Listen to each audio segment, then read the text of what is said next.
Hello students, मैं Saurabh sir आप सभी का स्वागत करता हूं आपके अपने यूट्यूब चैनल ITI एडुशाला में। जैसा कि आप सभी को पता है कि बिहार के गवर्नमेंट ITI में अनुदेशक की भर्ती आई है, जिसमें विभिन्न ट्रेडों के लिए टोटल 900 पोस्ट की वैकेंसी है, जिसका ऑनलाइन अप्लाई आपको 4 तारीख से स्टार्ट हो चुका है। तो उसी के बारे में आज हम डिटेल में फॉर्म आपको फिलअप करके दिखाएंगे कैसे आपको फॉर्म फिल करना है।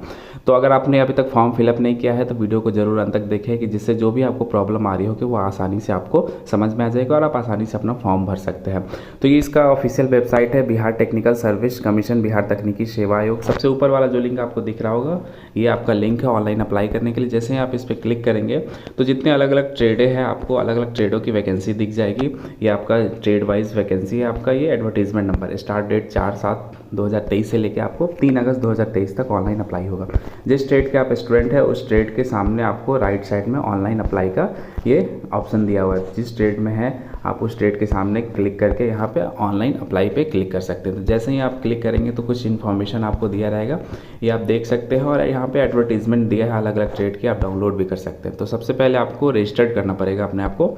तो रजिस्टर पे क्लिक करेंगे तो ये आपका नया एक पेज ओपन हो जाएगा। ये फर्स्ट स्टेप है जिसमें आप रजिस्टर्ड करेंगे तो आपका यूज़र आईडी और पासवर्ड क्रिएट हो जाएगा। Register to get user ID और पासवर्ड, तो इसमें अपना डिटेल फिल करना है। जो भी आप डिटेल फिल करेंगे अपने सर्टिफिकेट के अकॉर्डिंग, जो क्लास 10 में जो आपका मार्कशीट है या सर्टिफिकेट है उसमें जो भी डिटेल है वही डिटेल आप फिल करेंगे। सबसे पहले अपना नाम फिल करना है, इसमें फर्स्ट नेम फिल करना है, ठीक है। उसके बाद आपको यहाँ पे मिडिल नेम और लास्ट नेम फिल करना है। उसके बाद है कि अगर आपने कभी नाम चेंज किया आफ्टर मैट्रिकुलेशन, मतलब क्लास 10 के बाद अगर सर्टिफिकेट में आपने नाम चेंज किया है तो यस करेंगे, अगर नहीं किया तो नो पे क्लिक करेंगे। डेट ऑफ बर्थ अपना फिल करेंगे, जेंडर मेल फीमेल आप इसमें सेलेक्ट करेंगे। मोबाइल नंबर आपको इसमें इंटर करना है, ईमेल आईडी आपको इंटर करना है। उसका जो आप मोबाइल नंबर देंगे उस पर OTP आएगा, जनरेट OTP करेंगे तो एक OTP आपके मोबाइल पे आ जाएगा और वो OTP इंटर करके लास्ट में एग्री और ये कैप्चा इंटर करके आप इसको रिव्यू करेंगे, ठीक है। तो रिव्यू करने के बाद जो भी डिटेल आपको शो करेगा उसको अगर सही होगा तो आप उसको फाइनली सबमिट कर देंगे तो आपका रजिस्ट्रेशन प्रोसेस कंप्लीट हो जाएगा। तो ये सभी डिटेल फिल करने के बाद आप इसको लास्ट में रिव्यू करिए। तो जैसे आप कैप्चा इंटर करेंगे इस तरह का आपको पेज ओपन हो जाएगा, जिसमें आपको मोबाइल नंबर पे जो OTP आया है वो इंटर करना है और जो मेल पे आपके OTP आया है वो दोनों इंटर करके आपको वैलिडेट करना है। लास्ट में जब आप सभी डिटेल फिल करने के बाद रीवेरीफाई करेंगे तो आपको ये डिटेल दिखने लगेगा कि आपका जो भी डिटेल है, नाम है, आपको फादर्स नेम है, डेट ऑफ बर्थ है, ये सभी आपका सही है कि नहीं। अगर सही है तो यहाँ पे है आपका चेक बॉक्स दिया हुआ है, चेक बॉक्स में आपको सही पे टिक करना है। अगर ये टिक करने के बाद इसको आप फाइनली सबमिट कर देंगे। सबमिट करने के बाद आपका ये जो फर्स्ट स्टेप है आपका रजिस्ट्रेशन का वो कंप्लीट हो जाएगा। आपका जैसे देख रहे हैं स्क्रीन पे आपका रजिस्ट्रेशन नंबर आ गया, तो ये रजिस्ट्रेशन नंबर आप नोट कर लेंगे या इसका स्क्रीनशॉट लेके आप रख लेंगे। रजिस्ट्रेशन प्रोसेस कंप्लीट हो गया। उसके बाद आपको अपना एप्लीकेशन फॉर्म फिल करना है। यहाँ पे आपको ऊपर में दिया है गो टू एप्लीकेशन फॉर्म, इस एप्लीकेशन फॉर्म पे क्लिक करेंगे। गो टू एप्लीकेशन फॉर्म में तो आपका नया एक पेज खुल जाएगा। अब उसमें आपको सभी डिटेल फिल करना है, एक एक स्टेप करके आपको सभी डिटेल फिल करना है। तो ये लोडिंग हो रहा है, ये आपका पेज ओपन हो गया। इस पेज में आपको देखिए पर्सनल डिटेल है आपका सबसे पहला, एडिशनल डिटेल है, कम्युनिकेशन डिटेल है, क्वालिफिकेशन एक्सपीरियंस है और डॉक्यूमेंट और पेमेंट है। तो ये सभी एक एक स्टेप आपको कंप्लीट करना पड़ेगा। जो डिटेल हमने पहले फिल कर दिया यहाँ पे शो होने लगा है। उसके बाद आपको मैरिटल स्टेटस सेलेक्ट करना है। उसके बाद फादर्स नेम, मदर्स नेम, आपको मोबाइल नंबर ऑलरेडी इंटर है। किस ट्रेड के लिए अप्लाई कर रहे हैं, मेन है आपका किस ट्रेड के लिए आप अप्लाई कर रहे हैं, तो वो ट्रेड आपको यहाँ पे सेलेक्ट करना पड़ेगा। जितने भी ट्रेड की वैकेंसी है, आप जिस ट्रेड से अप्लाई कर रहे हैं, सबसे पहले आपने ऊपर में वेल्डर सेलेक्ट किया तो यहाँ पे भी आपको वेल्डर ही सिलेक्ट करना पड़ेगा। उसके बाद आपको नेशनलिटी इंडियन है, अगर आपके पास बिहार का डोमिसाइल है तो आप यस पे क्लिक करेंगे, अगर नहीं है तो आप नो पे क्लिक करेंगे, ठीक है। तो अगर नो पे क्लिक करेंगे तो आपको अदर स्टेट, जिस स्टेट से आप वो डिटेल पूछेगा। रिजर्वेशन कैटेगरी क्या है, ठीक है। EBC है, बिहार में जो कैंडिडेट EBC के हैं वो BC1 के अंतर्गत आते हैं, BC2 BC जो भी कैटेगरी है आप उस कैटेगरी के अंतर्गत आप उसको सेलेक्ट करेंगे और जो पेमेंट होगा उसको उसके अकॉर्डिंग आपको पेमेंट करना पड़ेगा। उसके बाद नीचे आपको जो कैटेगरी का सर्टिफिकेट इशू किया है, प्रमाण पत्र, वहाँ पे आप उस अथॉरिटी का नाम लिखेंगे, इशू डेट क्या है, सर्टिफिकेट का सीरियल नंबर क्या है, ये तीनों डिटेल आपको फिल करना है। तो है आपका डोमिसाइल सर्टिफिकेट, तो डोमिसाइल जो रेसिडेंशियल सर्टिफिकेट है वो कौन इशू किया है उसका डिटेल आप उसका नाम लिखेंगे या पोस्ट का नाम लिखेंगे, डोमिसाइल सर्टिफिकेट इशू डेट और आपका उसका जो सर्टिफिकेट नंबर है ये इंटर करेंगे। उसके बाद आपका मार्क्स ऑफ विजिबिलिटी, कोई पहचान है आपका तो वो उसमें इंटर करेंगे। वो आइडेंटिफिकेशन सेलेक्ट करना है तो यहाँ पे जो भी डिटेल दिया है आपको, PAN card, driving licence, voter ID card जो आपके पास है वो आप इसको सेलेक्ट करके आगे प्रोसीड कर देंगे। जैसे किसी के पास पैन कार्ड है तो पैन कार्ड इंटर करेंगे, उसके बाद अपना पैन कार्ड में नाम क्या है और उसका नंबर क्या है वो करके आप इस पर टिक करके सेव एंड नेक्स्ट पे प्रोसीड कर देंगे। तो ये पर्सनल डिटेल का आपका स्टेप कंप्लीट हो जाएगा। उसके बाद हमको एडिशनल डिटेल फिल करना पड़ेगा। उसका नेक्स्ट स्टेप है आपका एडिशनल डिटेल का। इसमें आपको क्वालिफिकेशन पूछ रहा है, मतलब ट्रेड इंस्ट्रक्टर बनने के लिए जो बेसिक क्वालिफिकेशन, एसेंशियल क्वालिफिकेशन वो क्या है। तो इसमें आप आईटीआई का डिटेल फिल करेंगे। तो आपने इसमें जैसे ही आप सेलेक्ट करेंगे जो आईटीआई है वो आप किस साल पास किए तो उसको यहाँ पे सेलेक्ट करना है। वो ईयर आप पास आउट का ईयर सेलेक्ट कर लेंगे। आईटीआई का ध्यान रखिए कि आईटीआई का इसमें डिटेल फिल करना है। पीडब्ल्यूडी कैंडिडेट है तो येस, नहीं है तो आप नो पे इस पर क्लिक करेंगे। उसके बाद स्वतंत्रता सेनानी आश्रित है, फ्रीडम फाइटर है तो इसमें भी येस या नो आप अपने सर्टिफिकेट के अकॉर्डिंग करेंगे। परमानेंट एम्प्लॉय डिटेल, अगर आप परमानेंट एम्प्लॉय है बिहार के तो यस करेंगे, नहीं तो आप इस पर नो पे क्लिक करेंगे। उसके बाद है कॉन्ट्रैक्ट डिटेल, जो भी कैंडिडेट संविदा पे काम कर रहे हैं बिहार में वो इस पर यस करेंगे, नहीं तो वो नो करके आगे प्रोसीड कर देंगे। सेव एंड नेक्स्ट पे क्लिक कर देंगे। तो जो क्वालिफिकेशन हमने फिल किया, जैसे किसी ने मान लीजिए कि 17 में आपका आईटीआई कंप्लीट किया है तो 17 फिल कर देंगे। उसके बाद हम इसको सेव एंड नेक्स्ट कर देंगे। ये डेटा सक्सेसफुली फिल हो गया। उसके बाद आपको एड्रेस डिटेल फिल करना है अपना। स्टेट हो गया आपका, डिस्ट्रिक्ट सेलेक्ट करना है, पिन कोड, कॉरेस्पॉन्डेंस और परमानेंट दोनों एड्रेस आप फिल करके इसको सेव एंड नेक्स्ट पे प्रोसीड कर देंगे। उसके बाद नेक्स्ट जो आपका स्टेप है वो क्वालिफिकेशन एंड एक्सपीरियंस है। सबसे इंपॉर्टेंट स्टेप यही है आपका। इसमें जो भी डिटेल आप फिल करेंगे सही से फिल करेंगे, सावधानी से हर एक पॉइंट को देख के आप इसमें फिल करेंगे। तो सबसे पहला जो है आपका क्लास 10 का डिटेल इसमें आपको फिल करना है। मैट्रिकुलेशन, ठीक है, किस बोर्ड से आपने क्लास 10 किया, स्कूल का नाम, इंस्टीट्यूट का नाम। उसके बाद आपको इसमें सर्टिफिकेट नंबर, किस डेट को इशू है सर्टिफिकेट वो इंटर करना है। परसेंटेज कितना आया, अगर मार्क्स में है तो आपको मार्क्स के अकॉर्डिंग फिल करना है। अगर सीजीपीए है, ग्रेड है, ठीक है, तो उसके अनुसार आप इसमें फिल करेंगे। कितना मार्क्स आपने ऑब्टेन किया और कितना मार्क्स आपका मैक्सिमम मार्क्स था वो आप इसमें इंटर कर देंगे।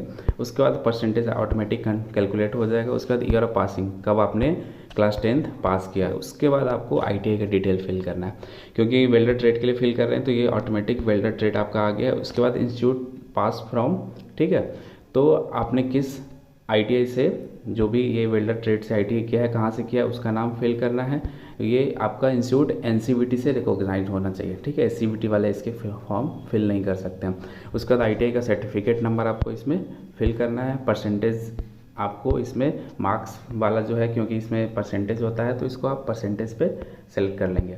उसके बाद कितने मार्क्स आपने ऑब्टेन किए, परसेंटेज आपका कैलकुलेट हो जाएगा। और अब month and year of passing, किस साल और किस महीने आपने ये आईटीआई कंप्लीट किया है वो आप इसमें सेलेक्ट करेंगे। यहाँ से आप इसको सेलेक्ट कर सकते हैं। उसके बाद नेक्स्ट है आपका CITS कोर्स डिटेल का। अगर आपने CITS कोर्स किया है तो आपको 30% का वेटेज दिया जाएगा। अगर आपने किया है तो यस पे क्लिक करेंगे, अगर आप नहीं किए हैं तो उसको आप नो पे क्लिक करके आगे फॉरवर्ड करेंगे। जो भी कैंडिडेट किए हैं यस पे क्लिक करने के बाद किस स्टेट से किया है, उसका रोल नंबर, रजिस्ट्रेशन नंबर क्या है, किस आपने इंस्टीट्यूट से किया है, सर्टिफिकेट नंबर क्या है उसका, फिर मार्क्स आपने कितने सिक्योर किए, कितना मैक्सिमम मार्क है, ईयर ऑफ पासिंग क्या है और ड्यूरेशन क्या है आपका, उसका महीने में या साल में, जो आपको यहाँ पे डिटेल पूछा गया। अगर साल का है तो 1 वर्ष, अगर महीने पूछा जाएगा तो आपको 12 महीने।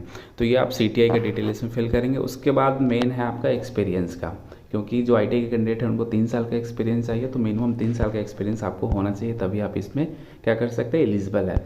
तो एक्सपीरियंस में कैटेगरी में आपको फिल करना है नेम ऑफ ऑर्गेनाइजेशन, आपने किस ऑर्गेनाइजेशन से आपने सर्टिफिकेट इशू किया है, कहाँ पे आप काम किए हैं तो उस ऑर्गेनाइजेशन का नाम, अगर इंस्टीट्यूट है तो इंस्टीट्यूट का नाम, अगर कंपनी है तो कंपनी का नाम, किस पोस्ट पे काम कर रहे थे यहाँ पे पोस्ट का नाम मेंशन करना है, कब से स्टार्ट किया आपने वहाँ पे काम करना, स्टार्ट डेट, इन डेट, ठीक है। उसके बाद आपको पे स्केल, कितना सैलरी आपको मिल रहा था, पे स्केल है तो पे स्केल लिखेंगे। अगर मंथली आपको सैलरी मिल रहा था, अगर मान लीजिए किसी को 15,000 मिल रहा था तो आप यहाँ पे 15,000 मेंशन कर सकते हैं। जो भी सैलरी मिल रहा हो आप उसके अकॉर्डिंग यहाँ पे मेंशन करेंगे।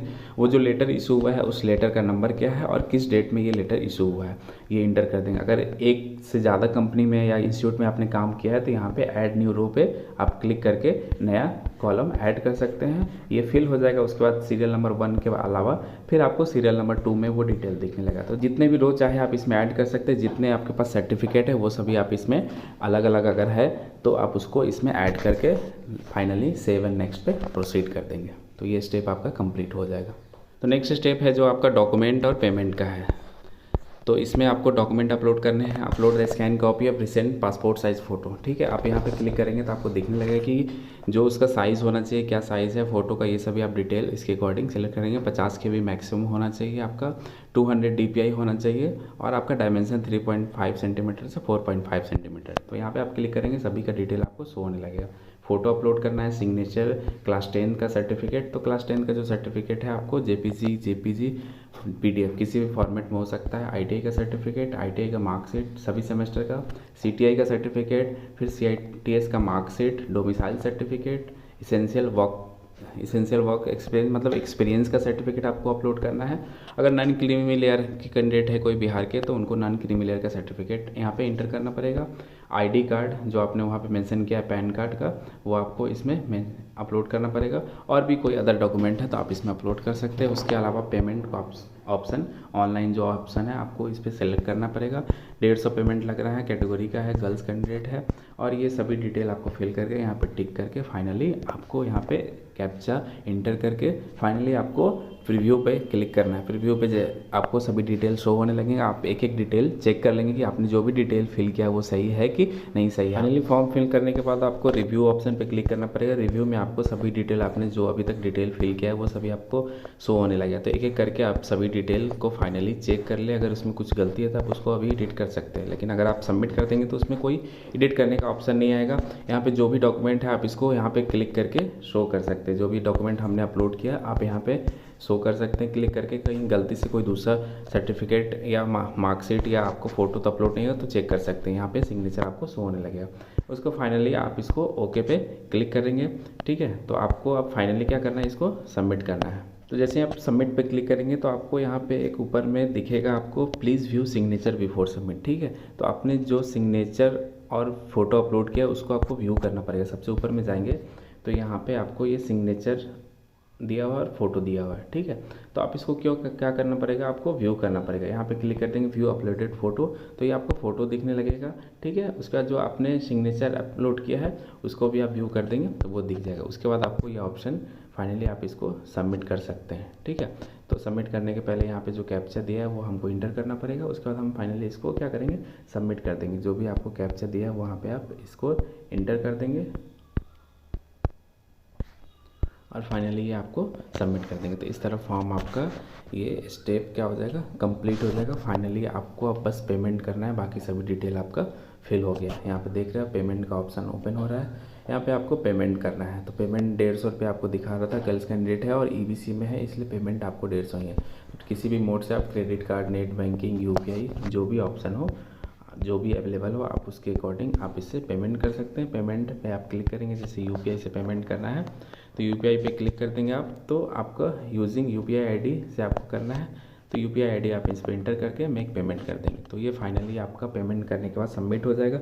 सबमिट होने के बाद जो आपको PDF आपने जो एप्लीकेशन फॉर्म किया है सभी डिटेल का एक PDF आपको शो होने लगे। उस PDF को आप डाउनलोड कर लेंगे और वही आप डॉक्यूमेंट अपने पास रखेंगे। और जो भी डॉक्यूमेंट इसके साथ लगाए हैं वो सभी डॉक्यूमेंट आप अपने पास रखेंगे, क्योंकि इसके बाद जो प्रोसेस होगा उसमें आपको ये सभी डिटेल लगने वाली है। तो इस तरह आप भी अपना जो भी फॉर्म है वो फॉर्म फिलअप कर सकते हैं। अगर कोई भी आपको दिक्कत आ रही है तो कमेंट बॉक्स में आप कमेंट करके पूछ सकते हैं, या हमारे टेलीग्राम ग्रुप से ज्वाइन करके वहाँ भी आप कोई भी अगर प्रॉब्लम हो तो आप वहाँ पे पूछ सकते हैं मैसेज करके। तो आशा करता हूँ कि आप लोग के लिए वीडियो हेल्पफुल रहे। अगर वीडियो पसंद आए तो वीडियो को लाइक करें, शेयर करें, हमारे चैनल को ज़्यादा से ज़्यादा सब्सक्राइब करें। मिलते हैं अपने नेक्स्ट वीडियो में कुछ इसी तरह की नई अपडेट के साथ। तब तक के लिए धन्यवाद।